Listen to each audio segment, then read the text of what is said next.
School of magic season 2। Title जंगली रेतीला तूफान। आहन हार मानने को तैयार नहीं था और जहां वह खड़ा था वहां से सीधे आकाश में चढ़ गया। वह सुनहरी पीली रेत की खोज करके भूल भुलैया से बाहर निकलने के लिए ऊंचाई का उपयोग करने की कोशिश कर रहा था। हालांकि उसने जो रेत देखी उसमें अभी भी लाली का वही संकेत था, चाहे वह कितनी भी दूर से देखे। यहाँ तक कि जब वह आकाश से नीचे आया, जहां वह उतरा वह वास्तव में जहां से उसने उड़ान भरी थी उससे काफी दूरी पर था। यदि रेणु अभी भी सिग्नल जारी नहीं कर रही होती तो आहन अपना रास्ता खो देता। धिक्कार है, आकाश भी एक भूल भुलैया की तरह है। मैं स्पष्ट रूप से ऊपर उड़ रहा था, लेकिन जब मैं उतरा तो मैं 300 मीटर से अधिक दूर था। आहन ने गुस्से से कहा।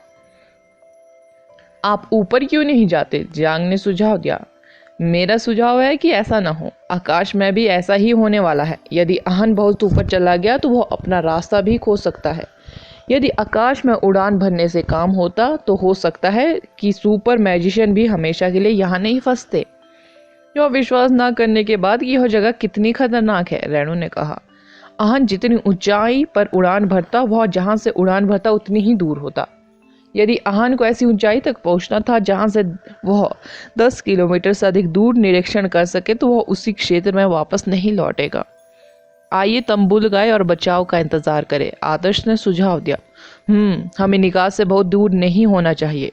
यदि वे हमें खोजने के लिए उसी तरीके का उपयोग करते हैं तो हमने किया था, तो वे हमें बहुत जल्दी ढूंढने में सक्षम होंगे, रेणु ने कहा।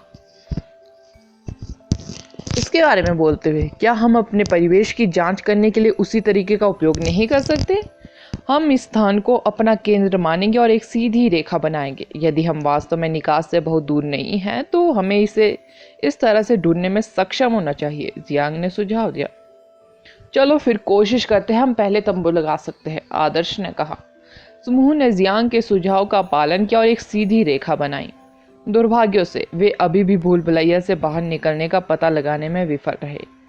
आदर्श को वो हरा झंडा भी मिल गया जो उसने पहले लगाया था, फिर मेघना और बाहर निकलने का कोई अलर्ट नहीं था। दूसरे शब्दों में, एक बार जब वे भूल भुलैया में प्रवेश कर गए तो उनके लिए उसी दृष्टिकोण का उपयोग करके इसे छोड़ना असंभव था जब तक कि कोई बाहर से बाहर निकालने का टैग नहीं लगा रहा होता।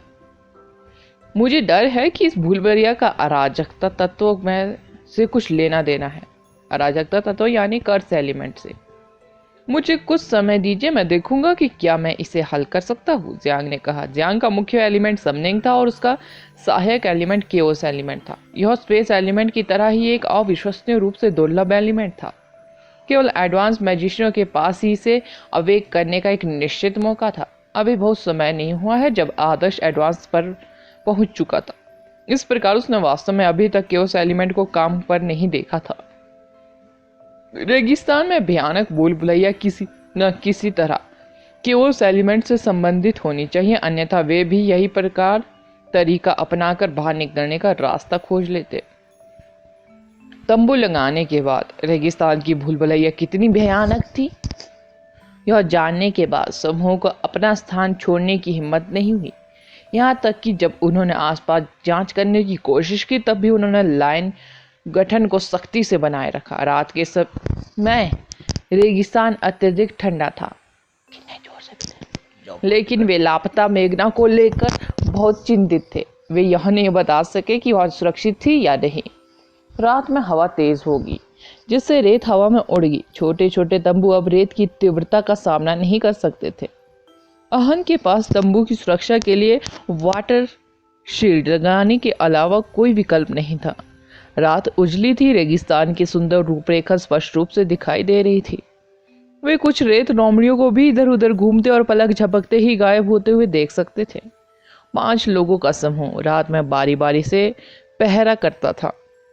आदर्श टेंट के बाहर बैठकर ध्यान करने लगा। इतने सारे सितारों पर काम करने के साथ यदि वह लगन से अभ्यास नहीं करता तो वह अपने विभिन्न एलिमेंटों का जादू कुशलता से नहीं कर पाता। जब बात अपनी कल्टीवेशन की आती तो आदर्श बहुत मेहनती था। आदर्श निष्शासन का अभ्यास कर रहा था। शैडो एलिमेंट युद्धों में अविश्वसनीय रूप से उपयोगी था और आदर्श को हाल ही में शैडो एलिमेंट का काफी शौक हो गया था। जैसे ही आदर्श ध्यान केंद्रित करने वाला था उसने तुरंत एक तेज गड़गड़ाहट सुनी, जैसे दूर से ट्रकों का एक समूह आ रहा हो। आदर्श ने अपनी आंखें खोली और दूर की ओर देखा। उसने तुरंत रेत का एक बादल देखा जो जमीन और आसमान को जोड़ रहा था। धुंधली रेत क्षितिज पर फैल गई। ऐसा लगा जैसे सर पर दौड़ते घोड़ों पर सैनिकों की कतारें हो। धीरे धीरे गड़गड़ाहट भी तेज होगी। एक रेतीला तूफान, इतना बड़ा रेतीला तूफान! आदर्श हैरान रह गया। उसने इसके बारे में तब तक ज्यादा नहीं सोचा जब तक उसने उन्हें नहीं देखा कि रेत का तूफान पूरे क्षितिज को कवर कर रहा था और एक सुनामी की तरह आ रहा था जो पूरे शहर को निगलने के लिए काफी बड़ा था। क्या गंभीर है, क्या इस जगह पर हर दिन रेत का तूफान आता है? आदर्श की आंखें चौड़ी हो गई। रेतीला तूफान स्पष्ट रूप से विशाल और विनाशकारी था। आदर्श ने तुरंत दूसरों को जगाया। मुझे याद है कि जो टीम लापता हो गई थी उसे रेतीले तूफान का सामना करने के बाद भूल भुलैया में छिपने के लिए मजबूर होना पड़ा था। अब क्या करें? क्या हमें आश्रय ढूंढने की जरूरत है? जियांग ने कहा। अपनी स्थिति बनाए रखें, हमें वहीं रहना चाहिए जहां हम हैं। अगर हम रेतीले तूफान से छिपने की कोशिश करते हैं तो हम लापता टीम की तरह ही समाप्त हो जाएंगे, रेणु ने कहा। वे अपना स्थान छोड़ने का जोखिम नहीं उठा सकते थे। भूल भुलैया बहुत ही भयानक थी। उनकी सुरक्षा की गारंटी देने का एकमात्र तरीका टैग किए गए स्थान पर अपनी स्थिति को दृढ़तापूर्वक बनाए रखना था। जितना अधिक वे इधर उधर घूमते थे उनके लिए खो जाना उतना ही आसान हो जाता था, जिससे उन्हें बचाया जाना कठिन हो जाता था। मेघना अभी भी भूल भुलैया के बाहर थी। वो जरूर चली गई होंगी क्योंकि उसे एक मुश्किल स्थिति का सामना करना पड़ा था, लेकिन वह कभी भी टीम को नहीं छोड़ेगी। यदि वो अपने स्थान पर लौट सकती है और समूह को अलर्ट भेज सकती है तो वे भूल भुलैया छोड़ने में सक्षम होंगे। ऐसे में उस स्थान को छोड़ना कोई विकल्प नहीं था, चाहे रेतीला तूफान कितना भी तेज क्यों ना हो। उन्हें अपनी जमीन पर डटे रहना था। मैं अभी भी इस स्तर के रेतीले तूफान से हमारी रक्षा कर सकता हूँ, आहान ने आत्मविश्वास से अपनी छाती थपथपाई। सुनने में अच्छा है, वैसे भी हम यह जगह नहीं छोड़ सकते, नहीं तो हम बड़ी मुसीबत में पड़ जाएंगे। आदर्श ने सिर हिलाया। रेत का तूफान धीरे धीरे नजदीक आता गया, लेकिन आश्चर्य की बात यह है कि रेत उतनी असहनीय नहीं थी जितना उन्होंने सोचा था। आसमान में जो रेत फेंकी गई वो असल में ज्यादा खतरनाक थी। रेत का तूफान तब बना जब एक तेज हवा बहुत सारी रेत आकाश में उड़ा रही थी। हालांकि जब रेत का हवा का साथ खोकर आसमान से गिरने लगती थी तो वह एक विशाल झरने की तरह बरसने लगती थी। पानी नरम और हल्का था, लेकिन रेत पानी से कई गुना भारी थी। जब रेत झरने की तरह बरसती थी तो वह या तो किसी व्यक्ति को सीधे मार देती थी या उनकी हर हड्डी को तोड़कर उन्हें जिंदा दफना देती थी। मेरा आइस एलिमेंट इस वातावरण में सही नहीं है। नंदिनी रक्षक में मदद करना चाहती थी, लेकिन इस शुष्क झुलसते रेगिस्तान में बर्फ और पानी के एलिमेंट कुछ हद तक प्रभावित थे। मुझे इसे स्वयं संभालने में सक्षम होना चाहिए, आहन ने कहा। भले ही आहन का वाटर एलिमेंट उतना प्रभावी नहीं था, फिर भी उसके पास मजबूत लाइट और अर्थ एलिमेंट थे जो दोनों अपनी उत्कृष्ट डिफेंस क्षमताओं के लिए जाने जाते थे। हमारे 9 से 1 रेत का बवंडर हमारी ओर आ रहा है, हमें इसे रोकना होगा, रेणु ने कहा। आदर्श ने अपनी 9 की ओर देखा और बादल भरे रेतीले तूफान के बीच एक शक्तिशाली पीले ड्रैगन को उनकी ओर आते देखा। यह एक एडवांस फील्ड जितना ही शक्तिशाली था। 9 से 1 मतलब 9 to 1 क्लॉक, घड़ी की सुई के मुताबिक। मैं इसे करूंगी, नंदिनी ने कहा। बवंडर में मुख्य रूप से विंड एलिमेंट शामिल था। नंदिनी ने तुरंत पास में मौजूद विंड मैजिक की उपस्थिति को नियंत्रित करने के लिए अपनी इच्छा शक्ति प्रकट की। जल्द ही उसी आकार का एक बवंडर नंदिनी के सामने आया और रेत के बवंडर की ओर बढ़ गया। दोनों बवंडर आपस में टकराए और तुरंत सभी दिशाओं में बहने वाले शक्तिशाली झोंकों में बदल गए। रेतपात, रेत का गिरना, रेत के तूफान के बीच कोई चिल्लाया। आहन ने अपना सिर उठाया और देखा कि रेत का एक बड़ा टुकड़ा झरने की विशाल फुहार की तरह उन पर गिर रहा है। यदि उन्हें अपने स्थान से हटने की अनुमति दी जाती तो वे आसानी से रेत की ढेर से बचने के लिए अस्थायी रूप से पीछे हट सकते थे। हालांकि यदि वे अब चले गए तो संभवतः वे रेगिस्तान में खो जाएंगे। आहन ने अपने दांत भींच लिए और उसके नीचे समूह की सुरक्षा के लिए एक रॉक बैरियर डाला। रॉक बैरियर उतना मजबूत नहीं था जितना सभी ने सोचा था। भयानक रेत गिरने से यह जल्द ही नष्ट हो गया। आहन ने तुरंत समूह के चारों ओर लाइट एलिमेंट का अवरोध स्थापित कर दिया। रेत सुनहरे प्रकाश अवरोध पर भारी मात्रा में गिरी, जिससे तेज चीखें निकलने लगी। रेत की ताकत बिल्कुल चौंकाने वाली थी, यहाँ तक कि जब समूह बैरियर के भीतर छिपा हुआ था तब भी उन्हें पूरी जगह डूबती हुई महसूस हो रही थी। रेत चाप आकार की बाधा के साथ गिरने लगी, लेकिन जल्द ही इसके चारों ओर ढेर लग गया। आदर्श ने अपना सिर ऊपर उठाया और समूह के चारों ओर रेत को देखा। यह उनके लिए बाहर देखने के लिए बहुत घना था। क्या हमें जिंदा ही दफना नहीं दिया गया? जियांग ने चिंतित होकर कहा। एक बार जब लाइट एलिमेंट अपनी सीमा तक पहुंच जाएगा तो हम वास्तव में जिंदा दफन हो जाएंगे। सहारा रेगिस्तान वास्तव में दुनिया की सबसे खतरनाक जगह है। यह वातावरण अकेले कुछ ऐसा नहीं है जिसे सामान्य लोग संभाल सके। यहाँ रहने वाले डीमन प्राणियों की तो बात ही छोड़ दे, आहन ने कहा। अब क्या करें? रेणु ने पूछा। मुझे लगता है हम फंस गए हैं जब तक हम अपनी जगह से नहीं हिले। उन्हें अंदाजा नहीं था कि रेत का तूफान कितनी देर तक चलने वाला है। एकमात्र राहत की बात यह थी कि बैरियर के ऊपर रेत का ढेर वास्तव में सुरक्षा की एक अतिरिक्त परत के रूप में काम करता था, जो उसके नीचे के समूह की रक्षा करता था। समूह को मन की शांति पाने में परेशानी हो रही थी जब वे इतनी सीमित स्थान में फंस चुके थे और बाहर से कभी ना खत्म होने वाली गड़गड़ाहट सुनाई दे रही थी। जियांग, क्या आप मेरे बैग सबसे नीचे वाली जेब से कुछ निकालने में मेरी मदद कर सकते हैं? आदर्श ने तब कहा जब बाकी लोग सभी निराश महसूस कर रहे थे। ओ ठीक है, जरूर। जियांग को आदर्श का बैग मिला और उसने पेपर बैग के अंदर लपेटा हुआ एक छोटा सा बॉक्स निकाला। जियांग ने आदर्श को बॉक्स दिया। नंदिनी, रेणु और जियांग सभी ने बेहद शांत होकर आदर्श को देखा। वे यह जानने के लिए उत्सुक थे कि उसके मन में क्या शानदार योजना थी। आदर्श ने बॉक्स के चारों ओर लपेटे गए कागज को फाड़ दिया, जिससे बॉक्स पर एक बहुत ही सामान्य पैटर्न का पता चला, जिससे हर कोई बेहद परिचित था। और सौभाग्य से मैं इतना होशियार था कि अपने साथ ताश के 2 पैकेट ले आया, अन्यथा हम यहाँ बोरियत से मर जाएंगे। हमारे यहाँ 5 लोग हैं। हमारे लिए गोल्डन फ्लावर खेलने के लिए और काफी है। आदर्श ने जल्दी से कार्डों को फेंका, उन्होंने 5 हाथों में बांटना शुरू कर दिया। School of magic season 2। Title sand fear box.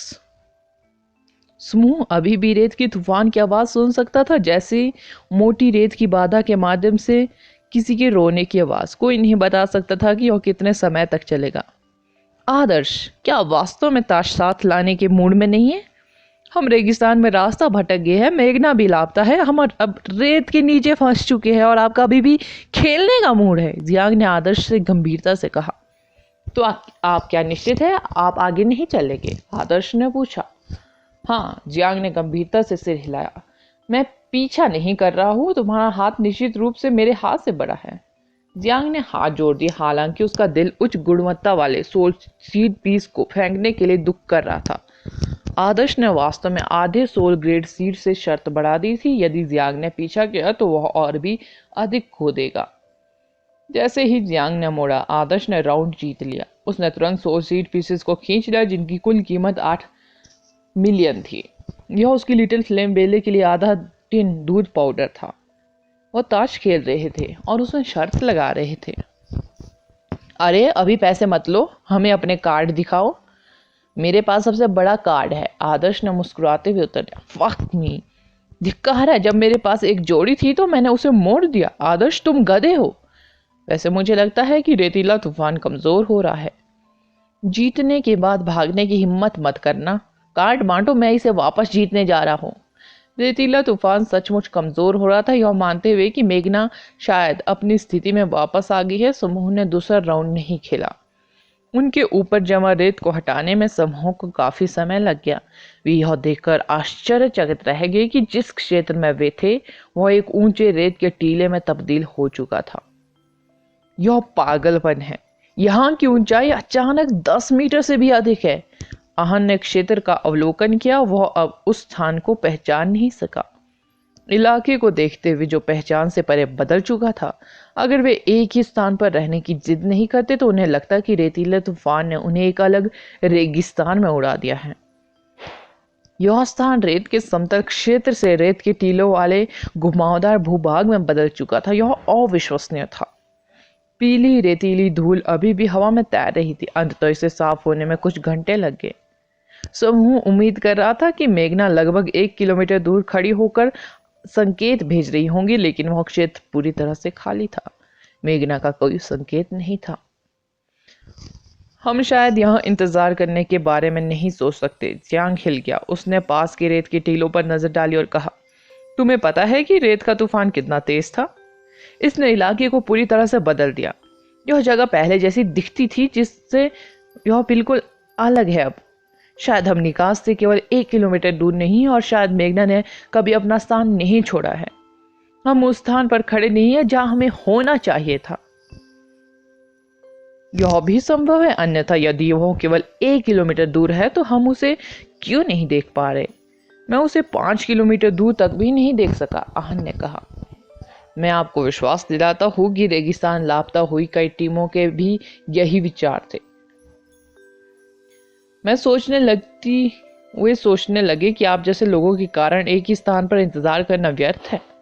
अंत में वे और भी अधिक हो गए। मैंने सहारा रेगिस्तान के बारे में अफवाहें सुनी हैं, और अन्य लोग आपको केवल तभी ढूंढ सकते हैं जब आप उसी स्थान पर रहें। जब तक आप हिलते नहीं हैं तब भी आप उसी स्थान पर रहेंगे, लेकिन एक बार जब आप दूर जाना शुरू कर देंगे तो रेगिस्तान अंततः आपको मौत के रेगिस्तान की ओर ले जाएगा। उस समय सुपर मैजिशियन भी आपको बचाने की हिम्मत नहीं करेगी। तुम्हें हमेशा के लिए रेत के नीचे दबा दिया जाएगा, रेणु ने बहुत गंभीर स्वर में कहा। उन्हें एक कदम भी नहीं हिलना चाहिए जब तक कि उन्हें पता न हो कि वे सही दिशा में जा रहे हैं, अन्यथा वे केवल रेगिस्तान में और गहराई तक जाने का जोखिम नहीं उठाएंगे। रेणु अपने शब्दों को समूह पर प्रभाव डालने का जोखिम नहीं उठा सकती थी। यह कोई मजाक नहीं था, क्योंकि यह संभावना नहीं थी कि रेगिस्तान में खोया हुआ कोई भी व्यक्ति जीवित बचेगा। आइए बस यहीं रुके, हमें हिलना नहीं चाहिए, भले ही बारिश हो रही हो, ओलावृष्टि हो रही हो या तूफान आ रहा हो, आदर्श ने कहा। हम बचाए जाने का मौका खो देंगे। रेणु बेहद गंभीर लग रही थी, और समूह के बाकी लोगों के पास वास्तव में बाहर निकलने का कोई शानदार विचार नहीं था, जिसमें जियांग भी शामिल था, जिसके पास कियोस एलिमेंट था। यह बस एक उबाऊ जिद्दी इंतजार था, जैसा कि रेणु ने उल्लेख किया था। अगर उन्हें संदेह होने लगता तो वे रेगिस्तान की भूल भुलैया में गिर जाते। दिन से लेकर रात तक समूह ने लगातार 2 दिनों तक प्रतीक्षा की। अब चिंतित असहाय बुरे विचार, ये 2 दिन बेहद लंबे और यातनापूर्ण लगे। जब भी किसी ने समूह छोड़ने का सुझाव दिया, रेणु ने तुरंत उसके खिलाफ सलाह दी। जैसे जैसे भोजन और पानी की आपूर्ति खत्म होने लगी, लक्ष्यहीन होकर प्रतीक्षा करना अविश्वसनीय रूप से निराशाजनक हो गया, जिससे उनके लिए शांत रहना कठिन हो गया।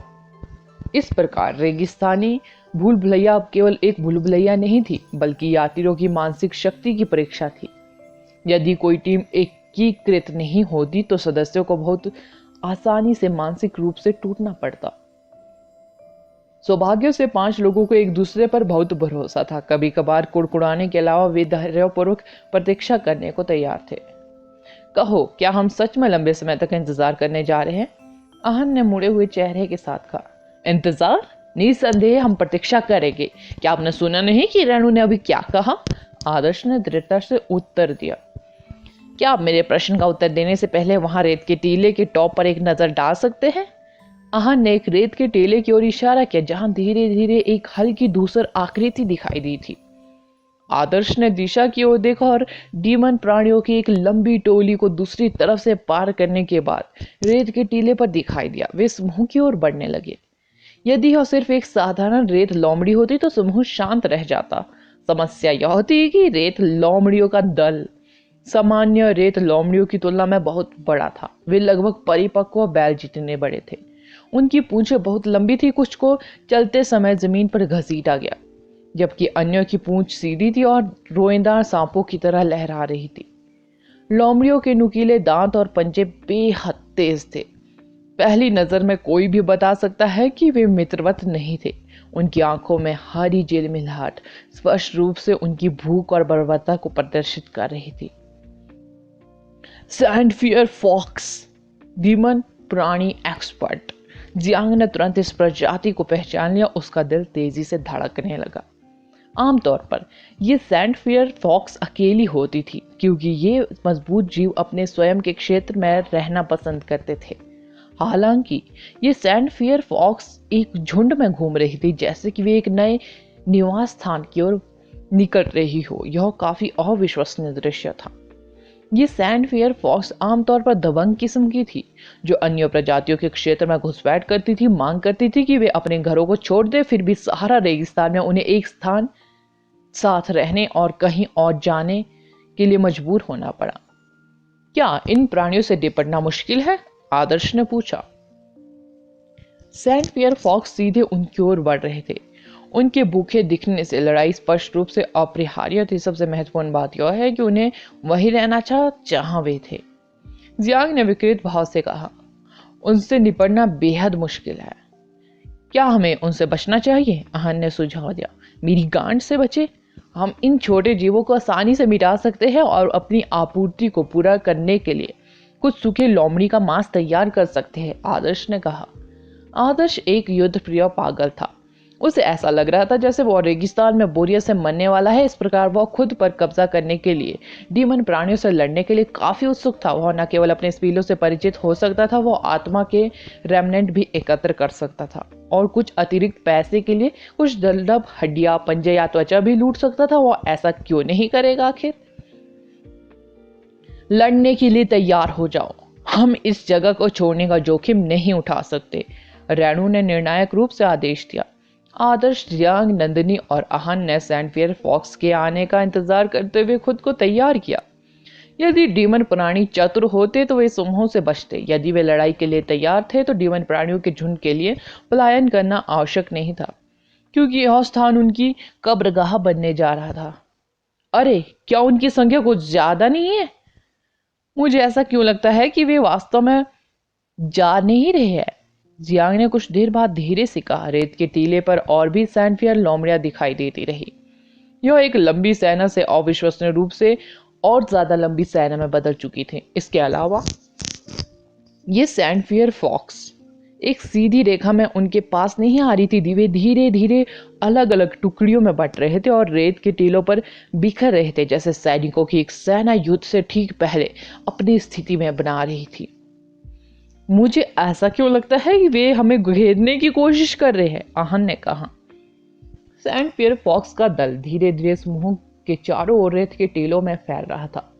उनकी आंखें आदर्श और अन्य लोगों को घूर रही थी, लेकिन किसी तरह उन्हें ऐसा लगा जैसे डीमन जीव उन्हें विशेष रूप से निशाना नहीं बना रहे थे। इसके अलावा सैंड फेयर फॉक्स अटैक करने की जल्दी में नहीं थे। वे इसके स्थान पर अपना पद संभाले हुए थे। समूह और भी अधिक भ्रमित था। आमतौर पर ये डीमन जीव जब देखते थे तो उनकी संख्या मनुष्यों से अधिक है, तो वे उन पर झपट पड़ते थे। इसकी संभावना नहीं थी कि वे अपने पद पर बने रहेंगे, जैसे कि वे गतिरोध में हो। वैसे क्या आप में से किसी ने पलट कर नहीं देखा? नंदिनी ने अचानक धीरे से पूछा। मुड़ो?